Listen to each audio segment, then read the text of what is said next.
G'day, mate 40 here. So I was just reading Roger Cohen's long essay in the New York Times, highly promoted on the New York Times front page. And not normally a Roger Cohen fan because he's such a predictable leftist, but he does do a lot more reporting than typical opinion columnists. And his lengthy essay today is on the rise of the European far right. And there are some important truths, I think, in this essay.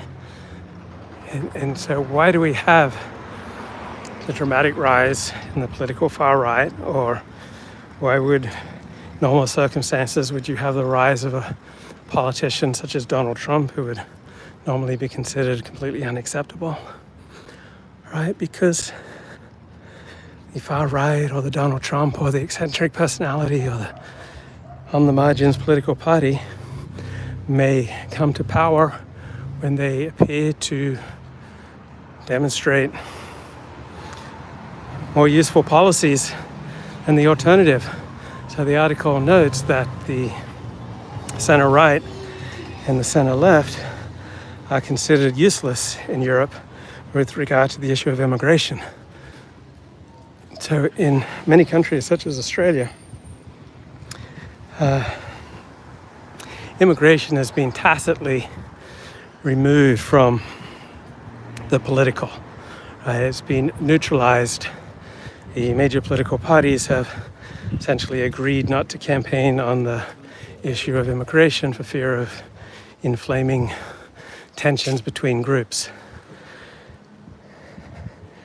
And that's also tacitly been the case in much of European politics, United Kingdom politics, and American politics, right? A tacit agreement not to campaign on the issue of immigration.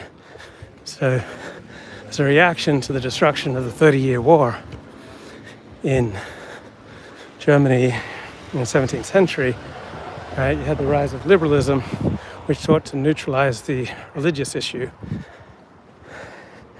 And after World War II, you had a further development in liberalism which sought to neutralize the racial issue.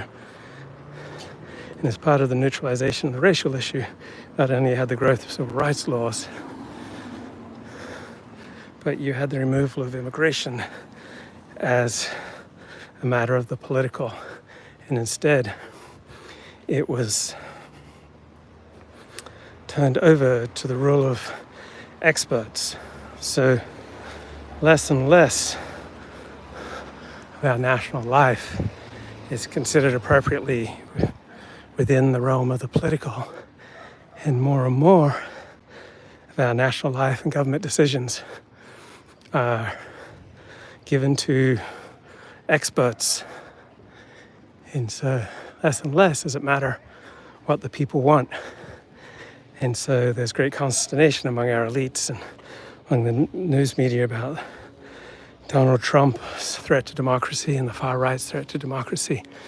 But these far right parties and these extreme politicians like Donald Trump may very well give more average citizens, all right, a voice, a consideration than the normal liberal democratic procedures. So you could have one regime like Viktor Orban's in Hungary that rules for a long time, and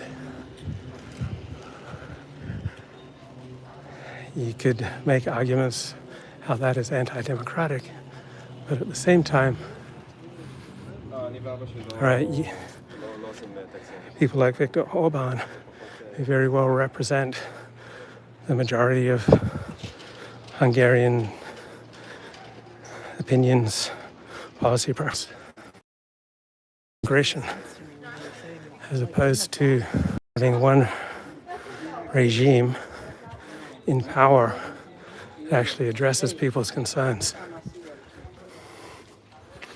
So if the main address people's concerns, then the more extreme parties will address their concerns.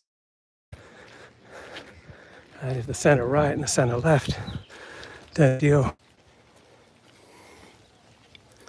and the considerable downside when ordinary people can no longer have reason to believe that their concerns are going to be addressed by the people in power, you then get the rise of a new elite. So in Hungary, you have the rise of a new elite. Elites don't last forever.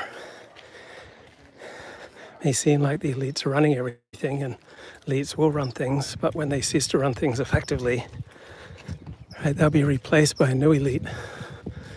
And that's what's happened in Hungary, and it's what could happen with the rise of Donald Trump and other populist politicians.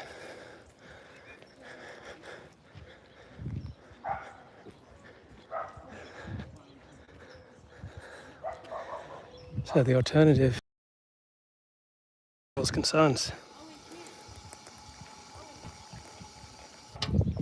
We can take more power at the hands of the experts. Restore it.